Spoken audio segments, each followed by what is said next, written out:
Ladies and gentlemen, International Fight Week is here, 2025. Ilia Topuria versus Charles Oliveira. Man, this is such a good card. I'm excited for this one. So, so starting off the night, 5:30 for me, 6:30 Eastern Time, we have a heavyweight bout between Diniz and Alvin Hines. Diniz is 8-1, while Hines is 7-0 undefeated. This is Hines' debut fight, which is pretty cool. I mean, imagine debuting in International Fight Week. That's pretty awesome. While Diniz's last fight was a loss, Hines has 3 wins by knockout and 3 wins by submission, with 2 of those being in the first round, whereas Diniz has 7 of his 8 wins by knockout and 6 of those knockouts in the first round. Diniz has beaten the likes of Austin Lane and Carl Williams, but back in November lost to a doctor's stoppage by Marcin Tybura. But regardless of that stoppage, I'm going to predict that Diniz will beat Alvin Hines by knockout. Could be very early on in the fight. It really could. We have a welterweight fight between Niko Price and Jacoby Smith.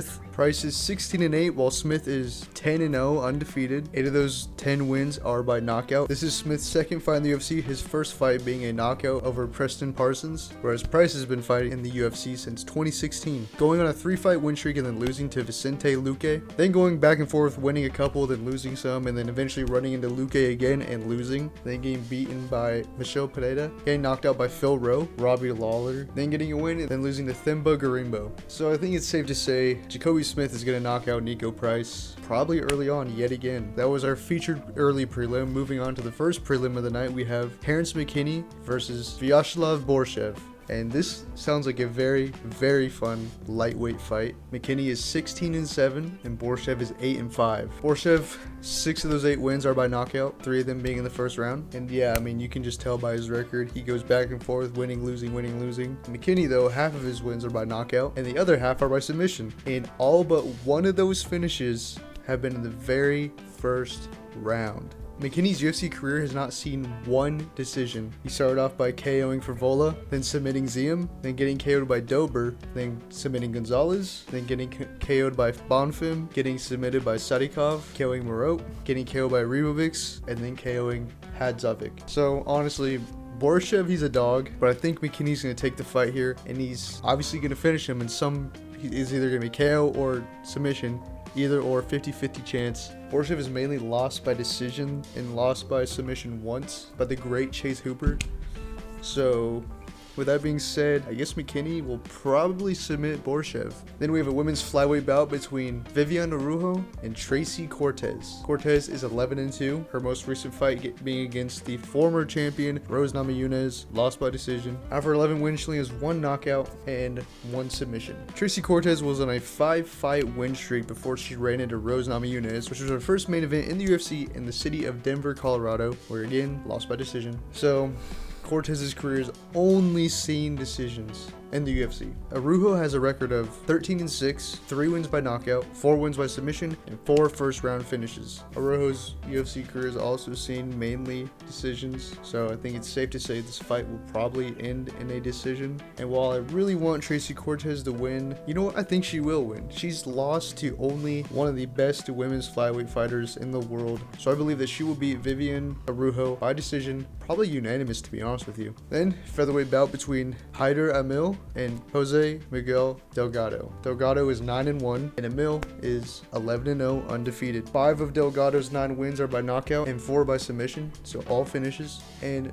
6 out of 9 being in the first round. And his one and only fight in the UFC is a KO over Matthews. Haider, again, 11-0, 6 of those by knockout and 1 by submission. And he is currently on a 3-fight win streak, KOing Garcia and Lee, and then winning a decision over Gomez. So, I mean, this seems like a very fun fight. My pick is that Jose Miguel Delgado will submit Haider Amil. Then we have a middleweight bout, which is the featured prelim of the night, between Jack Hermansson and Gregory Rodrigues. This should be fun. Rodrigues is 16-6, while Hermansson is 24-8. So 10 of Rodrigues' 16 wins are by knockout, 3 by submission, and 7 of his finishes being in the very first round. So only 3 decision wins in his career. Pretty good. He's knocked out Jun Young Park, Marquez, Tavares, and most recently lost by decision to Jared Cannonier. And this guy likes to win by KO a lot.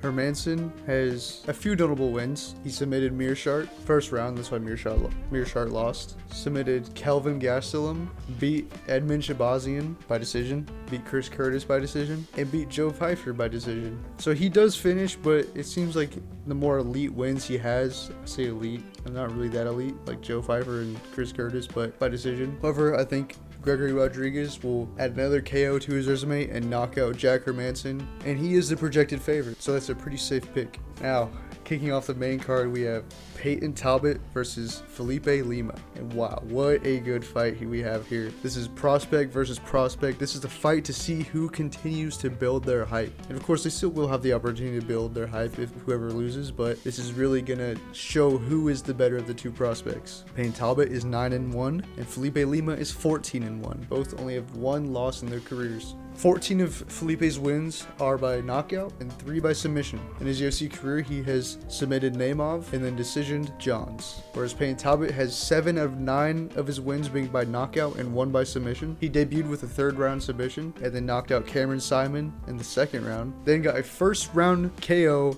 20 seconds in against Gumori, which was last year's International Fight Week. Fortunately though, back in January, Peyton Talbott's hype was derailed a little bit by Raoni Barcelos, where he was grappled to a win. He was decisioned by Barcelos. Hey, that's a learning moment, right? He probably upped his grappling, his takedown defense, all of that after that fight, hopefully. But man, a lot of people are saying that Felipe Lima is going to destroy Peyton Talbott. They're saying that they don't understand why the UFC is doing this to Peyton Talbott. They're saying they hate him for matching him up against him. I don't know much about Felipe Lima, I'll be honest with you. I don't think I've ever seen him fight before. Man, Peyton Talbott just has all that hype around him. I really want Talbott to win. A lot of people are saying he's gonna get mauled by this guy too. He might get grappled. So, man, Talbott might get submitted. He might get decisioned. I'm not sure. I hope he can get a knockout. That would be phenomenal. Prospect versus prospect. I think I'm gonna go with Peyton Talbott here. I think Peyton Talbott is gonna knock out Felipe Lima. I think he learned a lot from his last loss. He's coming back to avenge it, coming back to put on a show. He's gonna open the main card with a bang and knock out Felipe Lima. Probably not in the first round though. I highly doubt it. Then we have Beneil Dariush versus the man who cannot afford to lose, Renato Moicano. Moicano is 20-6 while Dariush is 22-6. There's a massive age difference here. Renato is 15 days younger than Dariush, so you know there's a big advantage there for Moicano. Moicano only has 2 wins by knockout, but has 10 wins by submission. He's been in the UFC for a minute now. He's been fighting since 2014. He used to fight at featherweight. He's picked up some good wins. He beat Jeremy Stevens by decision, beat Calvin Kattar by decision, submitted Cub Swanson, submitted Jai Herbert, decision Drew Dober, had an awesome comeback where he KO'd Jalen Turner, had a impressive performance against Benoit Saint Denis where it was a doctor stoppage, and in his last fight back in January was submitted by Islam Makhachev. His losses really have not been that bad either. He was submitted by Brian Ortega, was knocked out by Jose Aldo, don't even need to say anything about that, was knocked out by the Korean Zombie, again, I mean, not a bad loss, was KO'd by Rafael Fiziev, not a bad loss, was decisioned by Dos Anjos, and again, Islam Makhachev, can't fault him for it, really. Losses are bad, but they have not aged very badly. Beneil only has 5 wins by knockout and 8 wins by submission out of 22 wins. Beneil has also been around since 2014, and he hasn't fought in a while now. I mean, his last 2 fights were against Charles Oliveira and Arman Sarukian. Both happened in 2023, but now he's back. He was supposed to fight Moicano back in January, but of course, Arman Sarukian pulled out, and then Renato Moicano fought for the title instead. Here we are. They're finally able to fight. To be honest with you, I think Moicano takes this. I think he takes it pretty, not easy. I think it's going to be a fun fight to watch, but I think Moicano will come out on top. You know what? I'll say that he's going to do what he did to Benoit. He's going to, although Dariush is a good grappler, I think Moicano's going to take the grappling, land some elbows, land some hammer fists, do whatever he wants, and walk away with a TKO, maybe even another doctor stoppage, maybe, but I think it's going to be TKO win for Renato Moicano. Then we have Brandon Royval versus Joshua Van. Royval's the #1 contender, whereas Van is the number 11 contender. And Joshua Van, I gotta say, he's one of my favorite fighters. I mean, this dude he's been climbing and climbing and climbing, and he's finally at this very top level, which is a little scary. We're gonna see how he performs against the number 1 flyweight contender in the world. But anyways, Joshua Van is 14-2, 7 wins by knockout and 2 by submission, and he's been on fire in the UFC. Came out, he debuted and won a split decision over Zuma Gulov, another decision over Borshcev, got a KO win. Then he was knocked out by Charles Johnson, which not a bad loss, honestly. Then went on to beat Shiraz by decision, Durden by decision, a really good fight. He dominated that fight. Then beat Topuria by decision, which was an impressive win over such a fellow up-and-coming prospect who is extremely good at grappling. He showed insane defense and then knocked out Bruno Silva in his last fight just a few weeks ago. And yeah, he's a very promising up-and-coming flyweight. But his toughest test yet, Brandon Royval, 4 wins by knockout, 9 wins by submission, and if I didn't say before, 17-7. Royval has beat Tim Elliott, Kai Kara France, Matt Schnell, Brandon Moreno, and Tatsuro Taira. His losses are not bad either. He lost to Brandon Moreno, Alessandro Pantoja again, so not bad. He's very good. He's definitely Joshua Van's toughest fight yet, and I'll be completely honest, I really want Joshua Van to win this fight. However, we always see this. The up-and-comer faces his toughest fight yet and loses. I think Brandon Royval is hungry enough to beat an up-and-comer like Joshua Van, so I feel like Brandon Royval is going to beat Joshua Van by decision, but I think it's going to be a very fun and entertaining fight to watch. Now, our co-main event, flyweight, the champion, Alessandro Pantoja, will fight the number 4 contender in the world, Kai Kara France. Kara France is 25-11, 12 wins by knockout, and 3 wins by submission. And often people say, how does he get this many knockouts at flyweight at 125 pounds? Who knows, but he's good. He's knocked out Cody Garbrandt, Steve Erceg. His losses aren't bad. I mean, he's lost to some pretty good fighters. Again, losses are still bad, but you know what I mean? The champion, though, is 29-5, 8 wins by knockout and 11 by submission. And right now, he is on a 7-fight win streak, starting with Manel Kape, then Brandon Royval by submission, then submitting Alex Perez, then beating Brandon Moreno by decision, beating Brandon Royval by decision, beating Steve Erceg by decision, and most recently, submitting Kai Asakura. Pretty impressive. Very impressive. So do I think Kai Kara France has what it takes to be the flyweight champion? No. I mean, yes, but not against someone like Alessandro Pantoja. He's been a very dominant champion, and I think that he's going to beat Kai Kara France. But he's probably going to submit him, to be honest with you. And now, for the main event, Ilia Topuria versus Charles Oliveira. This one's scary.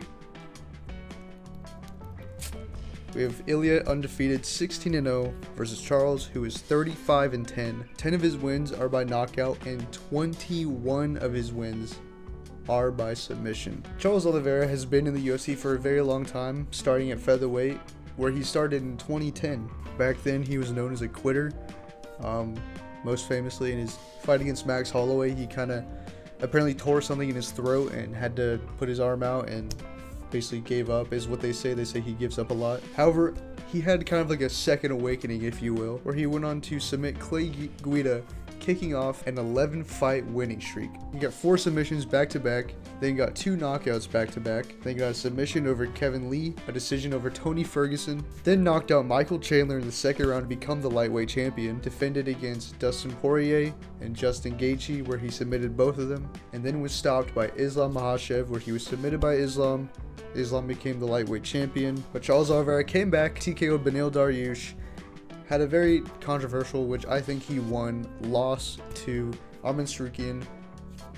Stupid fight. That was very stupid. And then most recently had a very, very fun fight against Michael Chandler, where he beat him by decision. Ilia Topuria, though, 6 knockouts, 8 submissions.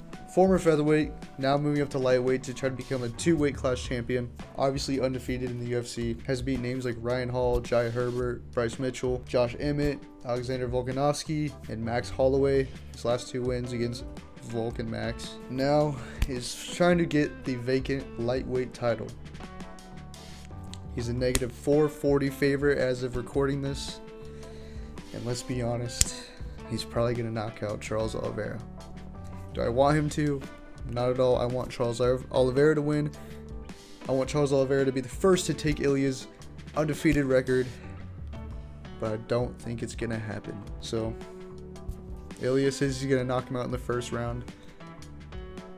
Probably Probably a first round knockout, unfortunately. It's going to be a very sad close to the night. But it's inevitable, I guess. So I think Ilia Topuria will be the lightweight champion after Saturday night. And yeah, so that'll do it for my picks for UFC 317, Topuria versus Oliveira. Hope you enjoyed. If you agree, if you disagree, let me know. If you don't care, who cares? But let's just have a fun fight night. Tomorrow's the Hall of Fame inductions. That'll be fun. Yeah, let's just enjoy it. No matter the outcome, let's just enjoy it. So thank you for watching. God bless, and let's have a great fight night.